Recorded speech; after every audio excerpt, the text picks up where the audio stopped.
Hi, I'm Jen Girardi, conscious parenting, relationship, and identity coach. And we just finished Thanksgiving here in the US, and we're going into a whole season of holidays and family gatherings and traditions. And we're going to talk about it today. We're going to talk about how to deal with all of that because I'm guessing that if you're watching this, if you're like me, that you've had lots of times where holidays were joyful and wonderful, and also lots of times where instead of being joyful and wonderful, or maybe in spite of the hope that they would be, that they were miserable, stressful, tense, anxiety inducing, there were meltdowns, and so on. So, we're going to talk about all of those things. And also, there's going to be a longer and more expanded version of this, which is also free. You have a free workshop coming up about this, and the link for that will be in the description. So, like I said, that's free to join live. So get your free tickets to that. Okay, so we're going to start by differentiating what is and is not your responsibility, and then we're going to talk about boundaries, communication, and needs.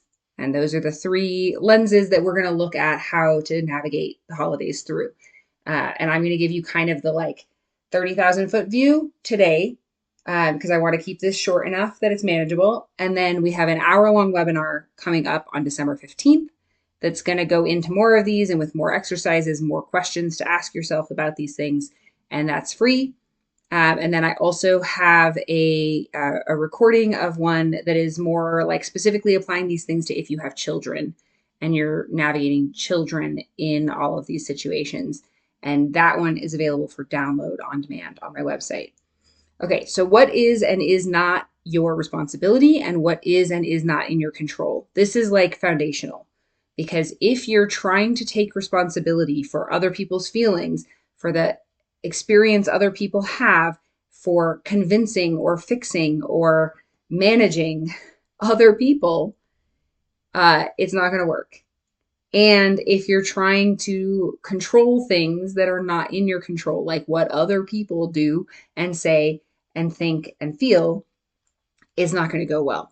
So the first thing is to get very clear about what is and is not your responsibility in any given interaction, party, event, memory making, holiday stuff that you're going into. And we're going to talk about what you do with the things that are not in your control and are not your responsibility, but that impact you. That's where the boundaries and the communication comes in. But what you have the power to do something about is the things that are your own experience, your own feelings, your own needs, your own communication, your own boundaries. And if you're a parent of young children, then you have control over a lot of things about the setting that influence their experience. You still don't actually have control over their experience. And it's important to remember that because a lot of times we really want them to act a certain way or have a certain experience or make wonderful memories. And we don't actually get to decide that, but we do have some control over the circumstances that might help or hurt that. And that's what my whole on-demand talk was about. So I'm not really going to go into the kids part today. It's more about the interactions with other family that we're going to talk about today. So we've gotten clear on what's yours and what's not.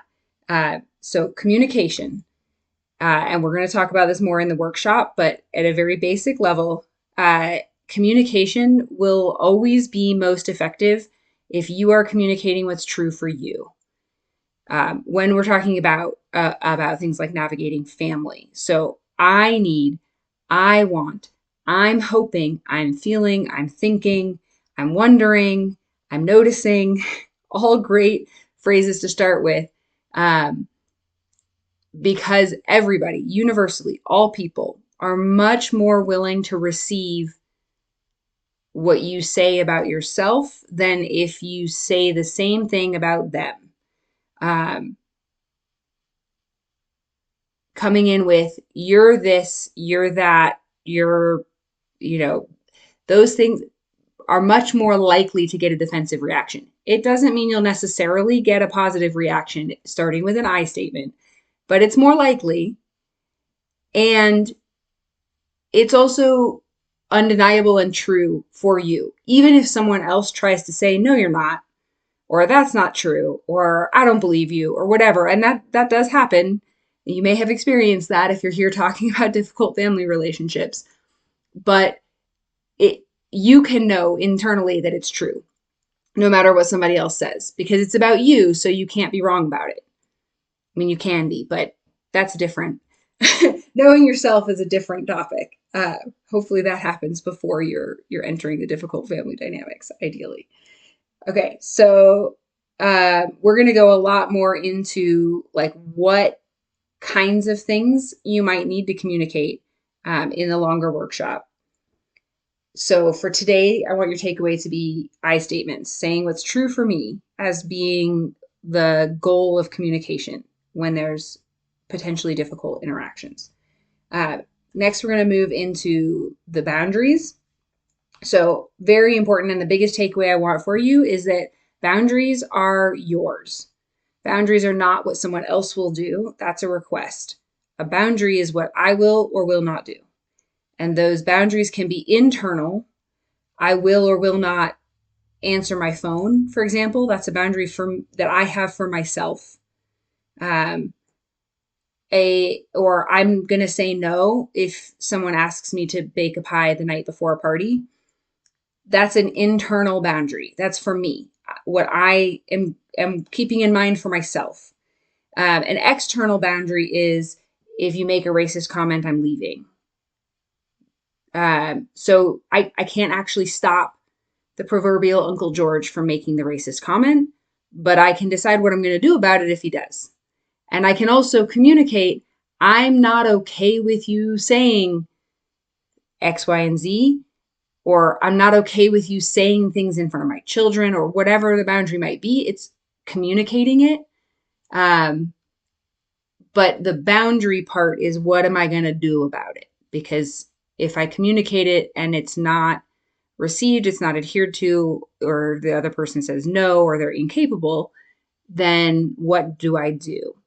And we're going to dig into this more in the workshop as well, because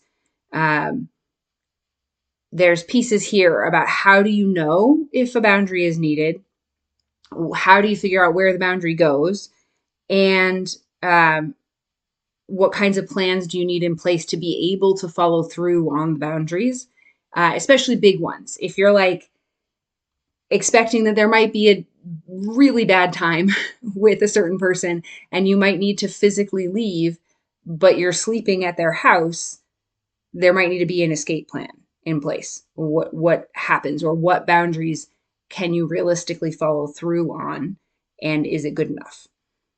So we're going to dig a lot more into the boundaries in the workshop, and there's also a lot more about this in the recording. And even if you don't have kids, if this boundary part sounds hard, then that on-demand workshop might be helpful for you. And then the last piece that we're going to really dig into is the needs. And so this is your own needs primarily. If you're a parent, you're also considering your children's needs, a parent of young children. So the needs part can be about things in the relationship with people that you might be with, the people that you're here thinking about as difficult family relationships. So it might be like, I find it exhausting to be with that person and I need to be able to take breaks. Or it might be more general, I know I get overwhelmed by loud noise and it's going to be a really big gathering. It's going to get loud. I need to bring headphones, or I need to know where a quiet spot is that I can escape to when I need to. So some of the needs might specifically be about the challenging relationships, and some of the needs might just be about your own, sensory or physical needs, and making sure that they're going to still get met. Because no difficult relationship is improved by also feeling overwhelmed or tired or hangry, right? So making sure that there's a plan for your needs also sets the stage for the best chance of success in the difficult relationships, or the best chance of being able to take care of yourself well enough to get through that situation, or the best chance of being able to be in touch with yourself enough to set the boundary when you need it. So All of those things are going to expand on a whole lot. Those are just some little tidbits to get you started thinking about what you might need and how you might approach any difficult relationships or difficult interactions that might be coming up in the holidays. And then the last thing I'm going to leave you with is anytime when in doubt, breathe, slow down, connect with yourself. And those three things, even if you only do it for 30 seconds, can be enough to shift where you're at enough to have a chance of thinking of a different way or to bring in some kind of creative problem solving, to turn something in your brain back online that's able to take care of yourself or take care of whatever needs to happen to protect yourself or the people that you love. So breathe, a couple of really deep breaths, slow down. If you're driving, you might need to pull over. If you're in the middle of a busy event, you might need to find a quiet spot. If you're trying to get a lot of things done, you might need to just pause for a minute. This does not need to take a long time, but just slowing down the pace and your breath, and then connecting with yourself can look like touching, however hard you need to squeeze yourself to be able to feel your hands, or it can look like stomping your feet, however fast or slow or hard or soft you need to move to feel the movement of your feet and the connection with the ground. Anything that helps you um, become more aware of your physical body, because we get very stuck in our heads when we're dealing with things that are challenging or overwhelming or triggering, any of those things. So those are the pieces I'm going to leave you with for today. Join us in the free workshop on the 15th. And especially if you have kids, check out the recording on my website. All right. And I'm wishing you all joy and peace and self-care in the whole month of December.